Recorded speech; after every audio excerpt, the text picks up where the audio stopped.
Guys, welcome back to my channel and welcome back to another video.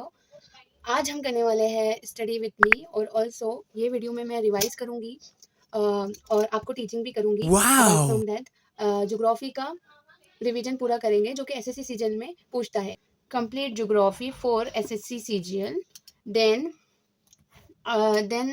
physical geography, ये सब we will do with the PYQs, through PYQs, so it will become super easy for us to understand and commemorate and for better revision and retention. So we will do all of these things, so stay tuned and please, if you are new in my channel, please subscribe and hit the bell icon and please stay tuned and watch till the end.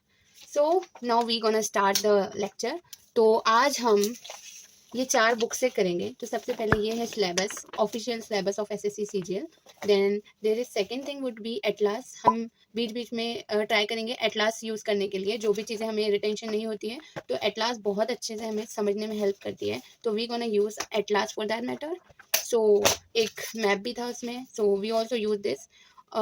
या then I have my own notes of geography that I have made by watching Aman sir videos, so we also gonna use it. And in this I also have used so many things and also a lot of maps and lot of printouts. So here we go, we gonna use all of this thing. Partially we also use this general knowledge book. I don't think so this is because इसमें कुछ भी नहीं है, इसमें कोई pictures नहीं है, तो आपको बहुत ही प्रॉब्लम्स आएंगी यूज़ करने में। फिर भी मैंने एक ऐसे निमोनिक टाइप बना के सब करके लिखा है यहाँ पे। This will help you guys a lot, so stay tune, we will do everything. So let's get started. Like this channel, subscribe and hit the bell icon. I'll make sure I'll make great content for you that aids your preparation and also helpful to you. Without further ado, let's get started and get into. So first of all guys, ये video के multiple parts होने वाले हैं because मैं multiple parts एक ही video में cover नहीं कर सकती बिकॉज वीडियो बहुत लेंथी हो जाएगा और it gonna be so boring. तो गाइस, ये जो वीडियो रहेगा मल्टीपल पार्ट्स में रहेगा, तो हम एक एक पार्ट में एक एक टॉपिक कवर करने का ट्राई करेंगे। So let's get started. तो सबसे पहले एसएससी सीजीएल के लिए मेरे पास एक ऑफिशियल सिलेबस है।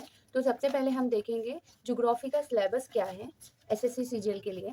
उसके बाद हम डाइव करेंगे मेरे नोट्स पे। देन अगर एट लास्ट बीच बीच में हमको मैप्स के थ्रू अच्छे से समझ में आएगा तो हम इसका भी यूज़ करेंगे। Then Lucent is more probably, we can't use it partially but हम रखते हैं। So we gonna use it everything guys, so stay tune. सबसे पहले ये है जनरल अवेयरनेस का सिलेबस। So for the prelims exam, as you know, in SSC CGL, this is a tier 1 examination syllabus. Finally guys, I have the official syllabus print out. So आप कोई भी competitive exam के लिए prepare कर रहे हो, whether it's CGL, whether it's UPSC और CSC, but UPSC के लिए आपको और डीप जाना पड़ेगा। सो this is not for that, but हम सीजीएल की बात कर रहे हैं और मैंने सीजीएल ओरिएंटेड नोट्स ही बनाए हैं। तो सबसे पहले हम ऑफिशियल सिलेबस में सिलेबस देखेंगे कि जीके अवेयरनेस का कितना सिलेबस है, कितना वेटेज है, और फिर हमको ज्योग्राफी को कौन सी स्ट्रेटेजी में कितना वेटेज वाइज पढ़ने की ज़रूरत है। तो सबसे पहले टियर 1 का सिलेबस हमारे सामने है। तो 4 सेक्शन होते हैं, आप सबको पता है। जीके, क्वांटिटेटिव एप्टीट्यूड, इंग्लिश और रीजनिंग, 4 सेक्शन है, 25-25 मार्क्स के आते हैं and it contains 50 marks of. तो ईच सेक्शन 50-50 मार्क्स का है और 200 मार्क्स का पेपर होता है। 1 आवर मिलेगा आपको, ये सबको मालूम है। सो अभी हमको जनरल अवेयरनेस के सेक्शन पे डाइव करना है। तो आप देख सकते हो Indian and Indian neighbouring countries, उसका हिस्ट्री, कल्चर, ज्योग्राफी। तो अभी रिलेटिवली ये सारा सिलेबस है सिर्फ जीके अवेयरनेस का। तो मैं ये वीडियो में आपको ज्योग्राफी के रिलेटेड बताने वाली हूँ। So that's why I am gonna focus on the geography content. So geography के लिए हमने सिलेबस तो देख लिया कि ज्योग्राफी आता है, पर ऐसा कुछ स्पेशल सिलेबस नहीं लिखे हुआ है कि हमको ये पढ़ना है, फिजिकल ज्योग्राफी पढ़ना है, वो हमको खुद पता लगाना पड़ता है। तो अगर आप कोई भी यूट्यूब की वीडियो देखेंगे, सर या मैम आपको बता देंगे। तो स्पेशली मैंने कौन से सीजीएल के ओरिएंटेड नोट्स बनाए हैं, तो मैं आपको वो शो करने वाली हूँ और आप बिल्कुल इसका स्क्रीनशॉट भी ले सकते हैं और आप बिल्कुल इसे सेव भी करके रख सकते हैं, because this is something which is a last minute revision for you, और इसको और कंसाइज भी कर सकते हैं। और अभी ये मेरे फाउंडेशन नोट्स थे, तो दैट्स वाई मैंने थोड़ा कंसेप्चुअल क्लियरिटी पे फोकस दिया है, क्योंकि अगर हमको एग्जाम में कंसेप्चुअल क्लियरिटी ही नहीं रहेंगी, so we don't have anything to do that. तो let's get started finally guys. So this is my notes and side में रख देंगे पहले बुक्स को। यस, तो अभी मैं आपको दिखाने वाली हूँ। तो सबसे पहले ये है मेरी ज्योग्राफी की पर्टिकुलर बुक। तो उससे पहले मैं आपको थोड़ा बता देती हूँ वेटेज के बारे में। जो ज्योग्राफी, तो सबसे पहले जो एसएससी सीजीएल में जो ज्योग्राफी का सिलेबस रहता है वो कंटेन करता है बहुत ही मतलब फैक्चुअल क्वेश्चन आते हैं। तो मैंने यहाँ पे लिखा है 3 to 4 क्वेश्चन आते हैं from the geography in CGL. तो सबसे पहले अब हमको इसको भी डिवाइड करना पड़ेगा इनटू सब टॉपिक कि कहाँ से क्वेश्चन आ रहे हैं, तो कौन से एरियाज है जो मेरे को फोकस करना चाहिए, जहाँ के मैं ज़्यादा से ज़्यादा मार्क्स करूँ, मैक्सिमम मार्क्स पे हमको फोकस करना है। So we gonna dive into that. So firstly मैंने यहाँ पे सारा ब्रेक डाउन किया है guys, and this will help you a lot. तो सबसे पहले रिवर से सबसे ज़्यादा सवाल आते हैं। तो रिवर से आपको मेन रिवर, सबसे पहले एक मिनट मैं आपको बता देती हूँ। ओके, ये ब्रेक डाउन था वो जो कि मैंने लिखा था, तो इससे आपको बहुत हेल्प मिलेगी। ये जो दिख रहे हो गाइस, ये सारी शिफ्ट के मिला के, एसएससी सीजीएल की सारी शिफ्ट मिला के 96 क्वेश्चन पूछे गए थे रिवर से, और उनके ट्रिब्यूटरीज से क्वेश्चन पूछे थे 32, फिर डैम से क्वेश्चन आए थे 17, लेक से 19 एंड रिवर और उनके ड्रेनेज बेसन से 14 क्वेश्चन आए थे। तो ये सारी पूरी शिफ्ट्स के मिला के क्वेश्चन है कि कौन से। तो आप देख सकते हैं सबसे पहले रिवर जो कि हाईएस्ट वेटेज कैरी करता है, 96 क्वेश्चन पूछे गए थे। तो हमको सबसे पहले जब हम जीएस का सिलेबस उठाते हैं तो ज्योग्राफी के लिए हमें रिवर्स पढ़ने के लिए, क्योंकि ये हाईएस्ट वेटेज कैरी करता है, तो हमको सबसे पहले पढ़ने की ज़रूरत यही है। तो हम आज हमारा वीडियो यही से स्टार्ट करेंगे और हम पढ़ेंगे, आई डोंट नो कि रिवर पढ़ेंगे। मैंने फर्स्टली अपने नोट्स में expanding universe and big bang theory से करा है, तो हम सीरियल ऑर्डर में चलेंगे कि आपको समझ के हिसाब से ये सब है। तो ठीक है, हम करते हैं वीडियो को स्टार्ट। और ये मैं आपको वेटेज बता रही थी थोड़ा। तो रिवर से क्वेश्चन पूछे जाते हैं ओरिजिन से, उनके फ्लो से, डायरेक्शन से, स्टेट कौन कौन सी पास करती है, उनके एंशियंट नेम क्या थे। जैसे कि बहुत सारे रिवर्स हैं इंडिया के जिनके इनिशियल नेम कुछ और थे और now modern name is something अलग। तो हमको ये सब मालूम होना चाहिए। तो ये हाईएस्ट वेटेज टॉपिक है। उसके बाद ट्रिब्यूटरीज को सेकंड प्रायोरिटी देंगे। मेजर एंड माइनर ट्रिब्यूटरीज पढ़ने पड़ेंगे हमें इसमें, जैसे इंक्लूड ब्रह्मपुत्र। उसके बाद लेक्स पढ़ेंगे थर्ड। तो ये जो टॉपिक है, अगर आपके पास टाइम नहीं है तो आप ये टॉपिक को स्किप भी कर सकते हैं, ये क्योंकि आप देख रहे हो इसकी लो प्रायोरिटी देना होगा, पर आपको हाईएस्ट वेटेज जो टॉपिक है वो पढ़ने पड़ेंगे। अगर आपके पास कम टाइम है तो आप इनको छोड़ भी सकते हैं, पर अगर आप बिगनियर हो तो सभी पढ़ना ज़्यादा ज़रूरी है। तो ये आप देख सकते हो, पढ़ सकते हो, स्क्रीनशॉट भी ले सकते हो। सो हाँ, अब हम थोड़ा इसके और सब वाइज में जाएंगे, एकदम डीप में जाएंगे कि रिवर्स में भी कहाँ से किस किस टाइप के क्वेश्चन पूछता है। तो सबसे पहले मैंने यहाँ पे लिखा है सब टॉपिक और उसके एग्जाम्पल कि कैसे क्वेश्चन पूछता है। सबसे पहले रिवर्स में मेन रिवर कैरेक्टरिस्टिक्स। तो रिवर्स में सबसे मेन रिवर कौन कौन से है, जैसे कि ब्रह्मपुत्र, गंगा। तो ये इससे क्वेश्चन पूछेगा। सबसे पहले रिवर ओरिजिन से, पर्टिकुलर रिवर कहाँ से ओरिजिन हुआ है, उसका ओरिजिनेशन स्टेट कौन सा है, कहाँ फ्लो करता है, ये सारे सवाल पूछेगा। जैसे कि सोर्सेज ऑफ कृष्णा रिवर, ये पूछता है sources of Krishna river Mahabaleshwar से ओरिजिनेट करता है, ऐसी समथिंग ऐसा पूछेगा। जैसे कि फिर उनका फ्लो डायरेक्शन पूछेगा, which rivers are west flowing and east flowing, ऐसे क्वेश्चन भी आते हैं। जैसे कि कुछ महाराष्ट्र गुजरात की तरफ से जाते हैं तो वो सारे रिवर्स वेस्ट फ्लोइंग हो जाएंगे, जैसे कि माही है, साबरमती है। उसके बाद स्टेट्स कवर्ड, अब कौन कौन से रिवर कौन कौन सी स्टेट्स कवर करते हैं। तो सबसे पहले लूनी जो कि कहाँ से फ्लोज करता है, थ्रू विच स्टेट, तो आपको ऐसे क्वेश्चन आ सकते हैं। तो उसका आंसर होगा राजस्थान, गुजरात, ऐसे। तो ये वेरी करता है। फिर उसके बाद आपको नेम्स, एंशियंट नेम्स। तो मैंने अभी कहा था आपको कि एंशियंट नेम आपको लर्न करने होते हैं और ये क्वेश्चन पूछता है। तो which is an east flowing river, तो ये पूछेगा, ये जैसे ऊपर मैंने बताया था ईस्ट फ्लोइंग रिवर है, तो हमको पता करना होगा गोदावरी। अब वो 4 ऑप्शन दिए हुआ होगा तो उसमें से पूछना मालूम करना होगा कि कौन सा रिवर फ्लो करता है। तो उसमें से गोदावरी ऑप्शन में होगा तो हम टिक कर देंगे।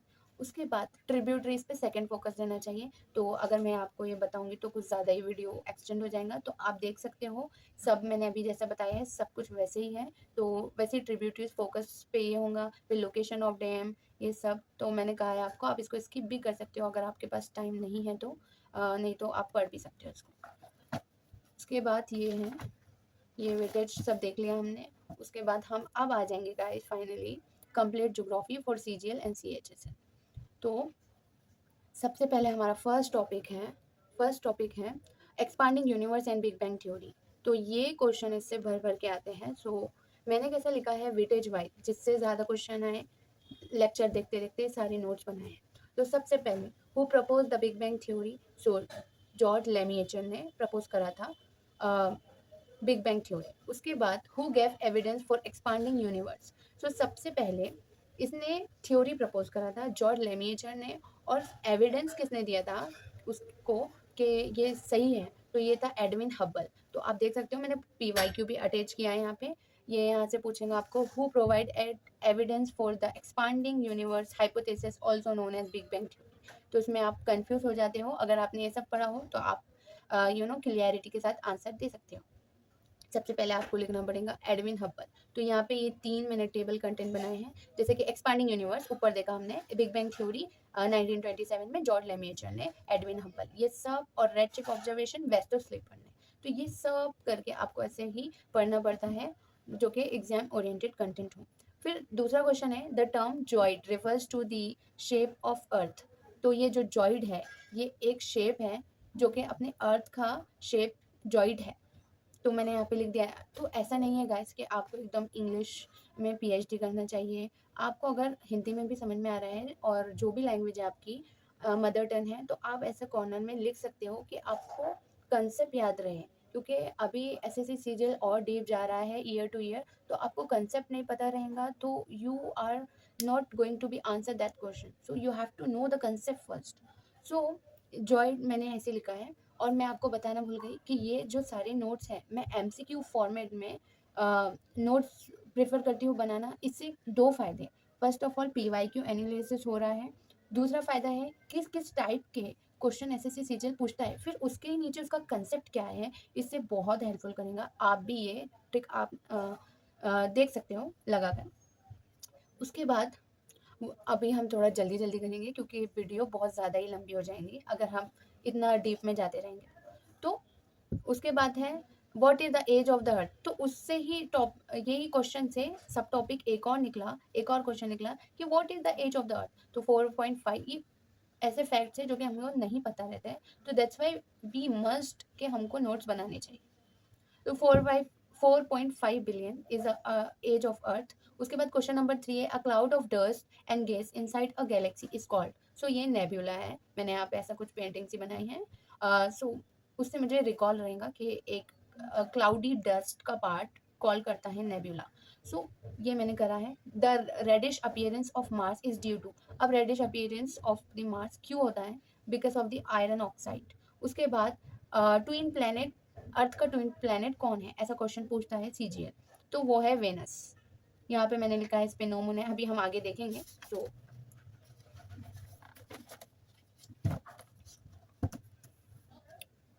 उसके बाद मैंने यहाँ पे एक टेबल बनाया है जो कि आपको बहुत हेल्प करेगा। तो अगर आपको पसंद आ रहा है, अगर आपको समझ में आ रहा है मेरी राइटिंग, तो आप स्क्रीनशॉट ले सकते हो और लर्न करने के लिए definitely it will help you a lot. तो सबसे पहले यहाँ पे मैंने प्लेनेट नेम, निक नेम्स उनके क्या है और उनके की फैक्ट्स क्या है। तो आप देख सकते हो मर्क्यूरी को स्विफ्ट प्लेनेट कहा जाता है, उसका की फैक्ट कुछ भी नहीं है। उसके बाद वीनस को अर्थ ट्विन, अर्थ को ब्लू प्लेनेट, मार्स को रेड प्लेनेट, जुपिटर को जाइंट प्लेनेट, यूरेनस को आइस जाइंट। उसके बाद नेपच्यून को windy planet. Because why it called windy planet, ऐसा भी क्वेश्चन आ सकता है। So you have to know the concept behind it कि why it called the windy planet, because 2400 kilometre पर आवर स्पीड में वाइंड चलती है। यहाँ पर स्ट्रॉन्गेस्ट वाइंड है, इसका की फैक्ट ये है कि स्ट्रॉन्गेस्ट वाइंड चलती है, that's why it called windy planet. उसके बाद which planet is known for its prominent ring system and low density. तो वो है, अभी मैंने देखो मैंने पहले ही कहा था आपसे ये क्वेश्चन हो जाता है। तो उसका जो कंसेप्ट है वो सर ने लगाया, तो ये सारा कंसेप्ट जिसके इर्द गिर्द सवाल घूम रहा है वो बनेगा क्वेश्चन की एक्सपेक्टेशन है कि वो आएगा। तो मैंने सारे, तो सबसे पहले terrestrial planet, gaseous planet, rocky planet. Rocky planet and gaseous planet are the same thing, so don't confuse it. Mercury, Venus, Earth, Mars. और उसके बाद होते हैं ये सारे जो भी है मर्क्यूरी, वेनस, अर्थ, मैंने यहाँ भी लिखा है, तो ये एक साथ ही आते हैं। उसके बाद इनका टेरेस्ट्रियल प्लैनेट और गैसियस प्लैनेट को जॉयल प्लैनेट भी कहा जाता है। सो इनका जो सरफेस है वो रॉकी है, साइज इनका स्मॉल है, मून्स इनका 5 है या तो है ही नहीं। उसके बाद एटमॉस्फेयर इनकी थिन है या तो है ही नहीं। उसके बाद इसका यहाँ पे रिंग होती है, जुपिटर है, वेरेनस है, नेपच्यून है, सैटर्न है, यूरेनस है। तो सैटर्न को रिंग ऑफ क्यों कहते हैं, क्योंकि इसको बहुत रिंग है। तो मेरे को रिकॉल के लिए मैंने यहाँ पे ऐसा रिंग सिस्टम कुछ बनाया, इसको बोलते हैं प्रोमिनेंट रिंग सिस्टम। उसके बाद जुपिटर, सैटर्न, यूरेनस, नेपच्यून, इस ये सब में सरफेस इनकी क्या है, गैसियस है, और इनका साइज बहुत बिग है। देखो सिंपल सा फंडा है, you have to, if you want to learn it, और definitely you have to. So इसके अपोजिट में इसकी सारी चीज़ें, जैसे कि इसका सरफेस रॉकी है, चट्टान से भरा है, छोटे छोटे स्मॉल स्मॉल, तो इसका क्या होगा, सरफेस गैशियस होगा, साइज इसका स्मॉल है, इसका बड़ा होगा, इसके पास मून नहीं है, इसके पास मून होंगी, एटमोसफियर इसका थिन है, इसका थिक होगा। तो आपको अपोजिट फॉर्म में कंसेप्ट बेस ऐसे याद करना है कि आप ये रिकॉल भी कर पाओ और एकदम इजीली लर्न भी हो जाए। फिर पीवाईक्यू देखना है, which planet has lots of moon, तो वो है जुपिटर, इसके पास 95 मून्स हैं। तो एक पेज हो गया हमारा गाइस। उसके बाद हम करेंगे second page, which is not a moon of Jupiter, 4 moon. तो अभी हमने ये देख लिया, उसके बाद इसका कंसेप्ट देखेंगे कि इसका, इसके जो एक्सेप्शन में घूमने वाला, इर्द गिर्द घूमने वाला क्या कंसेप्ट है। 4 मून थे जो कि 100 करीब आए थे गैलीलियो, तो when he saw 4 moon so it called Galilean moon. तो इसके जो 4 मून थे वो कॉल करते हैं आयो, मैं हाइलाइटर से आपको दिखा देती हूँ तो आपको अच्छे से रिकॉल होगा। आयो, यूरोपा, उसके बाद है गैनीमेड, उसके बाद है ट्राइटन। तो Io, Europa, Ganymede and Triton, this four moon saw by Galilei. उसके बाद ये सारा मैंने लिखा है 95 मून्स का, और ये मैंने लिखा है रूटेड वेस्ट टू ईस्ट, ये सब। फिर उसके बाद the region of icy bodies beyond Neptune orbit is called Kuiper belt, ये एक अलग कंसेप्ट है, तो ये आगे मैंने और फर्दर डिवाइड करके लिखा है, सो हम बाद में देखेंगे। उसके बाद अभी तो इसका आंसर है Kuiper belt. Who propose the first heliocentric model of solar system, so कौन था वो जिसने प्रपोज किया था heliocentric model of solar system. तो यू हैव टू रिकॉल कि इसका कंसेप्ट क्या है पहले। तो सबसे पहले जियो, 2 टाइप के मॉडल होते हैं, मॉडल के 2 टाइप के होते हैं, फर्स्ट और ये सेकेंड। सो मॉडल है जियोसेंट्रिक और हेलोसेंट्रिक। सो हेलोसेंट्रिक और जियोसेंट्रिक में एरिस्टोटल और ये निकोलस कॉर्पेनिकस ने देखा था, या इनकी कुछ थ्योरीज हैं। So you have to understand. Now come to the third page of my book. Question number 9 है, the torrid zone lies between which 2 latitudinal lines. ये हमने, ठीक है। तो first of all this diagram you have to see, ये है frigid zone, ये है फ्रिजिड जोन, यानी कि यहाँ है एकदम ठंडा, और ये है नीचे और ऊपर opposite side, you have to learn, क्योंकि यहाँ पे अपोजिट साइड का है, और ये, तो ऐसे आपको लर्न भी रहेगा। First of all this is a tropic zone, this is a torrid zone, this is a torrid zone. Hottest है, यहाँ पे टेम्परेचर होता है काफ़ी ज़्यादा। उसके बाद ये जो है, ये है ट्रॉपिक, ये है ट्रॉपिक ऑफ कैप्रिकॉर्न, और ये है ट्रॉपिक ऑफ कैंसर। उसके बाद ये ठंडा जोन होता है, फ्रिजिड जोन, यानी कि ठंडा जोन। यहाँ पे ये आपको ऐसा कुछ डायग्राम बनाना चाहिए रिकॉल करने के लिए। कलर देखते से आपको समझ में आ जाएगा क्या बोलना चाह रहे हैं। उसके बाद यहाँ पे टेम्परेट जोन रहता है, कम है, तो ये है नॉर्थ टॉरिड जोन, तो बीच में क्या है, टॉरिड जोन, और ऊपर क्या है, नॉर्थ साउथ। तो ये कॉमन सेंस बिट्स भी है कि आपको रिकॉल रहेगा। फिर it which latitude is the tropical east jet stream located over India during summer. तो ये 50% है, इसका भी एक कंसेप्ट है, तो ये आगे जो कि इधर कवर नहीं है वो आगे है, और जिनको ज़रूरत नहीं है, सिर्फ आपको फैक्चुअल बेस्ड है, वो सिर्फ मैंने ऐसे ही लिख दिया है डायरेक्टली आंसर। तो आपको जितना मतलब बता रहे ज़्यादा डीप में नहीं जाना है. This is not a UPSC, it's SSC serial still. So you have to only know what will ask in the exam. Don't overload yourself with too much. In which month does the intertropical convergence zone यानी कि ITZS shift to the Gangetic plains? तो ये जुलाई में होता है. Which statement about the Coriolis force is incorrect? Why? It is caused by Earth rotation. Okay, it is caused by the Earth rotation. What is the standard meridian time of India? तो ये तो बहुत ही factual है, तो आपको direct learn करना पड़ेगा. 8 square 30 east. तो इसमें तो आप कुछ नहीं कर सकते, आपको लर्न ही करना पड़ेगा. तो फिर उसके बाद ये कुछ है कि कौन सी स्टेट है जहाँ से GMT निकलता है, ट्रॉपिक ऑफ कैंसर निकलता है, ये 5 स्टेट्स. तो हाँ, ये आपको दिख रहा होगा यहाँ पे. उसके बाद what is Mediterranean longitude not fix distance. तो अगर आप चाहे तो इसको इसमें भी देख सकते हो आप, पर मुझे अभी तक ऐसा फील नहीं हुआ है कि मुझे आपको एटलास बताना चाहिए. अगर आपको देखना है तो मैं बता दे रही हूँ, इसमें भी लिखाऊंगा मैंने, बहुत सारे मैप्स हैं. तो आप जितना मैप्स को देखकर रिकॉल करोगे you will learn it more और it will help you a lot. So can you see this is a tropic of Cancer, ये जो कि 5 स्टेट से पास कर रहा है, महाराष्ट्र, गुजरात, उड़ीसा, देन दिस. सो आपको लर्न करना होता है ऐसे. उसके बाद ये ब्लैंक है because I have to complete it. So बस इतना भी फैक्चुअल नहीं होता है, बस आपको लर्न करने होते हैं कि इसका की फैक्ट्स क्या है. तो सारे की फैक्ट मुझे लिखना बाकी है. 8 degree channel, 9 degree channel, 10 degree channel, और ये पाक state, Gulf of Mannar, Malacca state. अगर आपको कन्फ्यूजन है तो मैं बता भी सकती हूँ मैप्स में, क्योंकि मैप्स में इजीली विजिबल होती है सारी चीज़ें. सो मैं आपको कहूँगी जब भी आप ज्योग्राफी जैसा सब्जेक्ट उठा रहे हो तो आप मैप से ही करो. रिवर्स भी कर रहे हो सो मैप से करो, because it help you, it will saves you a lot of time. तो ये बड़ा मैप है तो मैं इससे आपको बताती हूँ, बहुत ज़्यादा ही बड़ा है. My God. तो इसका इंडिया का बताएं. वैसे तो मेरे वॉल पे ऑलरेडी बहुत सारे मैप्स लगे हुए हैं, बट आई फील कि ऐसा मैप होना चाहिए जो कि हैंडी भी हो. तो मेरे पास बहुत सारे मैप्स हैं. सो इस पे आपको थोड़ा टाइम लगेगा ढूंढने को. तो guys can you see this is tropic of Cancer. This is passed between the 5 states of India, Gujarat, Madhya Pradesh. हाँ, आपको ये बाय ज़रूर करना है, क्योंकि इससे आपको एकदम बड़ा बड़ा ब्रॉड दिखेगा कि कौन कौन सी क्या चीज़ें हैं. जितना आप मैप से देखोगे उतना आपको ज़्यादा रिटेन रहेगा और ज़्यादा लंबा रिटेन रहेगा. उसके बाद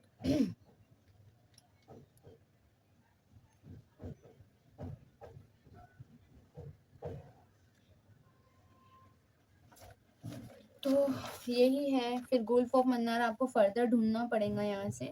अभी तो मुझे मिल नहीं रहा, but I shown you guys. ठीक है, फाइन. तो आप ऐसा मैप लाकर स्टडी कर सकते हो. It will saves a lot of time of your. तो हम यहाँ बीच से बाजू रख देंगे. हाँ, तो मैंने यहाँ पे सब मैप भी नहीं है आपके पास तो आप ऐसा कुछ बना के रख सकते हो. जैसे कि मैं आपको शो करती हूँ एक्चुअल मैप से कि मैंने रियलिटी में सब सही बनाया है. जैसे कि यहाँ पे इंडिया का एंडिंग पॉइंट जो कि है कन्याकुमारी से यहाँ, तो यहाँ पे आपको दिख जाएगा. आप अगर मैप पे डायरेक्ट देखेंगे आपको ढूंढना पड़ेगा, ज़्यादा टाइम लगेगा. तो उससे अच्छा है कि आप इस पर भी बना लो, ज़्यादा हेल्प करेंगे. एयरबीएन सी ये है. लक्षद्वीप ये है. Then bay of Bengal. Then ये 10 degree channel. So you have to find the 10 degree channel here. Yes. Then you have to find the 9 degree, 8 degree. तो ये सारे यहाँ पे ही है. तो बस आपको इनका ना ओरिजिन कहाँ पे, जैसे मालदीव यहाँ पे है, मालदीव. सो ये गाइस इंदिरा पॉइंट कहाँ है. I think I hope this is visible to you. Indira point. तो आपको ऐसे ही ये सब याद होने चाहिए. बहुत सारे मैप्स हैं तो आप याद कर सकते हैं ऐसे ही. हाँ, ये यहाँ पे मैंने बहुत एकदम हाईलाइट कर दिया है कि मेरे को विजिबल है. मैं इसे ढूंढ रही थी कब से.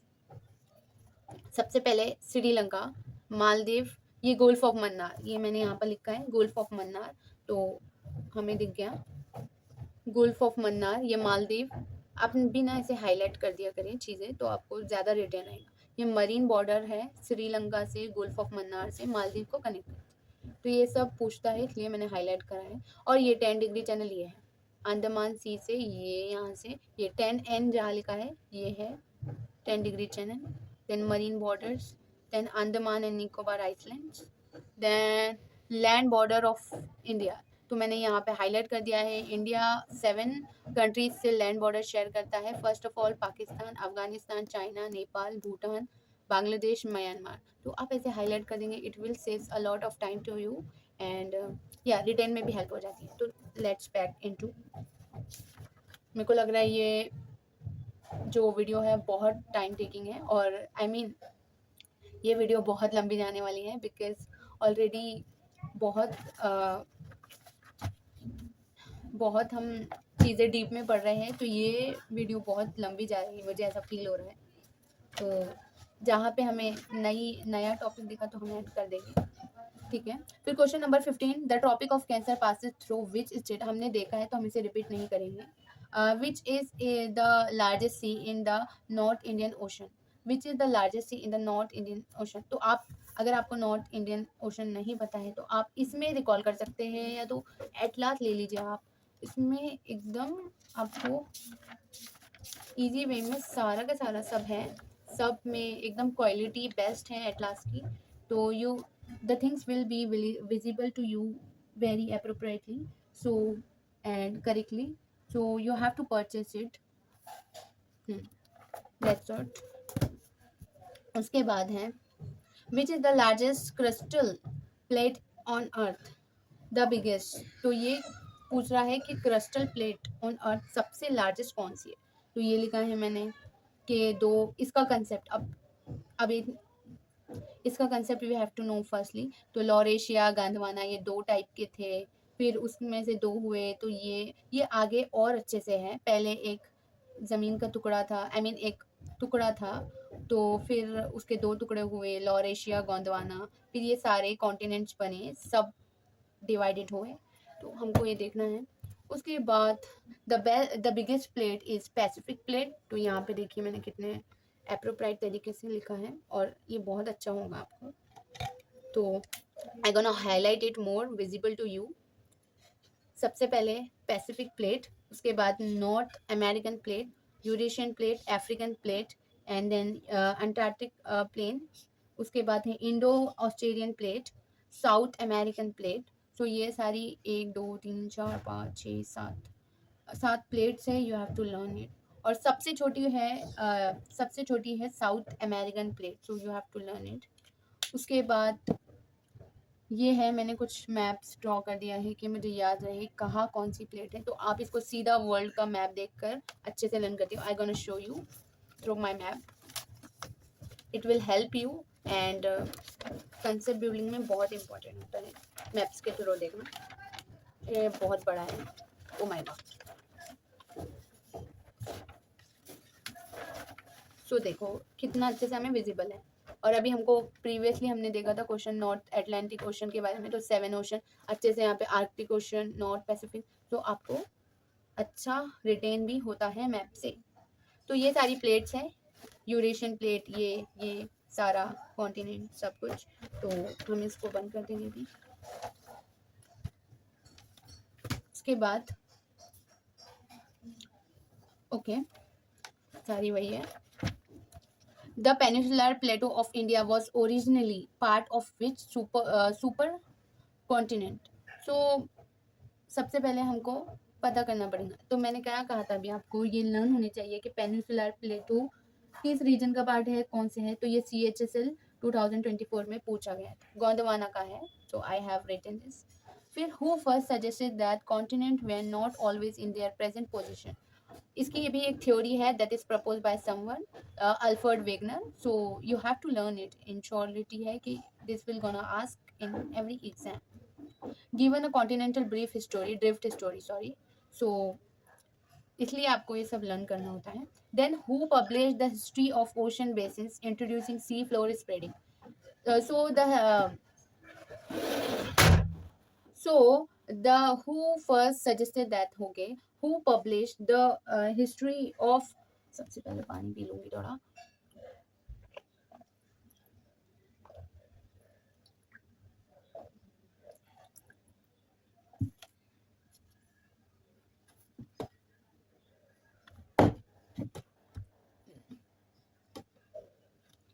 So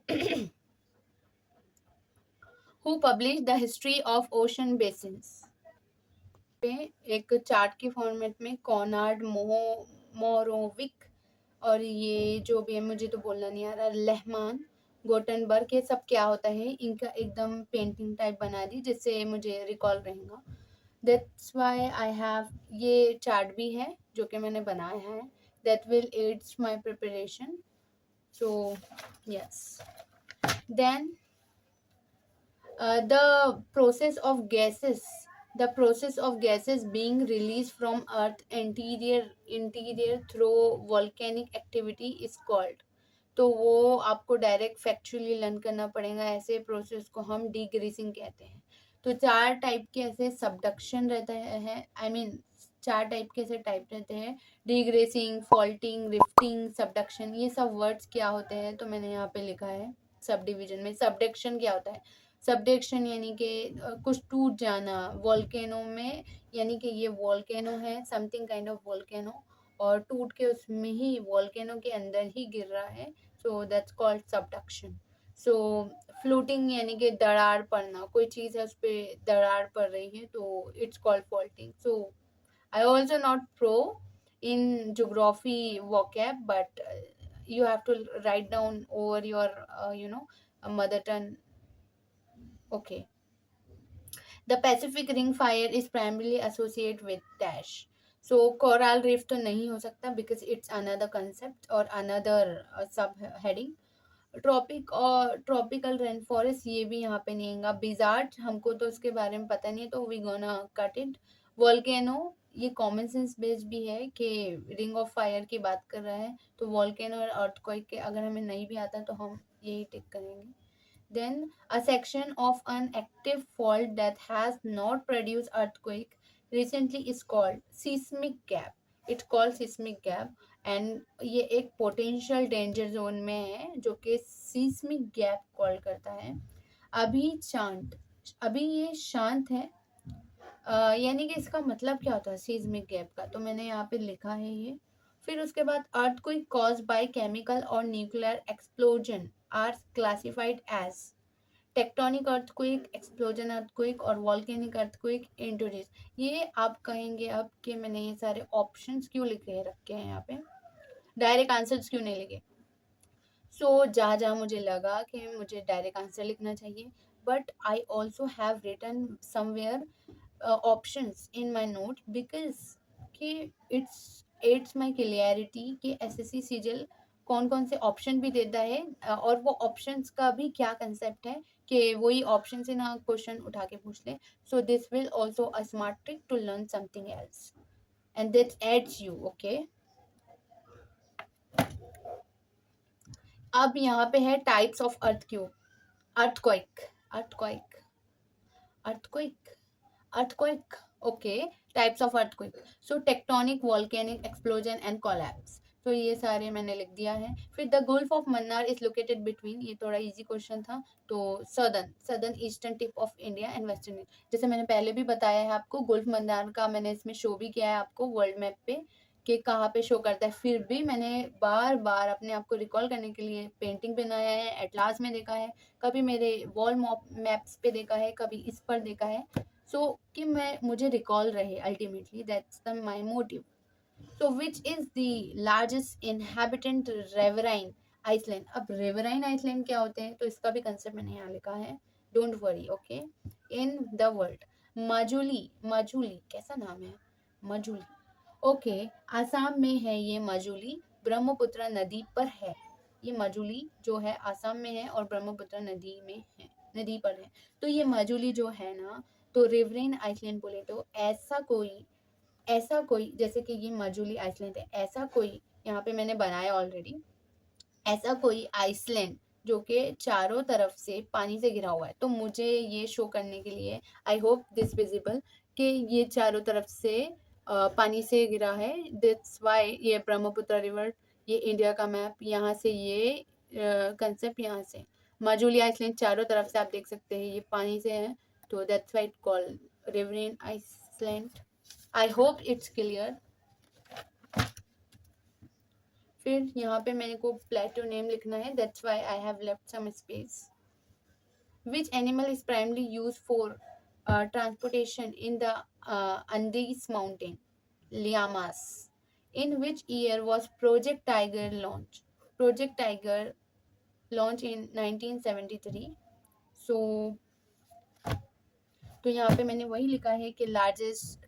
सो सबसे पहले टाइगर रिजर्व प्रोजेक्ट क्या है, कब लॉन्च हुआ था, देन स्टेट कौन सी कवर्ड करती है, देन लार्जेस्ट टाइगर रिजर्व कौन सा था, तो स्मॉलेस्ट. तो आप देख सकते हैं, स्क्रीनशॉट भी ले सकते हैं. वैसे लार्जेस्ट टाइगर रिजर्व था नगर सागर नगर सागर नगर सागर सिरिसिलन. ओके, नगर सागर सिरिसिलन. स्मॉलेस्ट टाइगर रिजर्व बार टाइगर रिजर्व. तो ये ऐसे ही कुछ नाम है, बट आपको लर्न करने ही पड़ेंगे. उसके बाद the functional unit of nature.